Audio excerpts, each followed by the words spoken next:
La guerre contre le terrorisme continue en Tunisie. Le corps d'un berger kidnappé vendredi par un groupe de terroristes a été retrouvé par l'armée nationale au mont Mrilla à Sidi Bouzid. Il s'agit du frère de Mabrouk Soltani qui a été décapité mi-novembre 2015 par des terroristes. Une preuve de plus que la situation sécuritaire n'est pas encore stable dans le pays. Entre 2011 et 2014, lorsque les islamistes étaient au pouvoir, cette région n'était pas en sécurité. Donc il y a eu des débordements sécuritaires, ce qui explique l'installation de plusieurs terroristes qui proviennent des frontières libyennes, des frontières algériennes et aussi à l'intérieur de la Tunisie.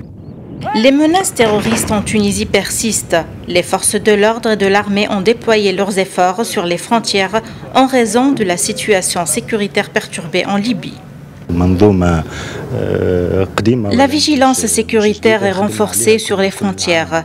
On essaie toujours d'améliorer nos dispositifs sécuritaires et on peut dire que le système sécuritaire électronique mis en place par les forces militaires nous aidera dans cette démarche.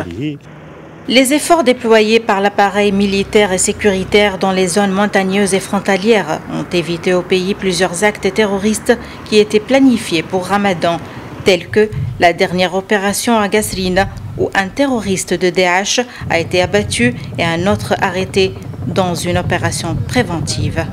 Les autorités affirment avoir fait des pas importants dans la guerre contre le terrorisme, mais appellent toujours à la vigilance.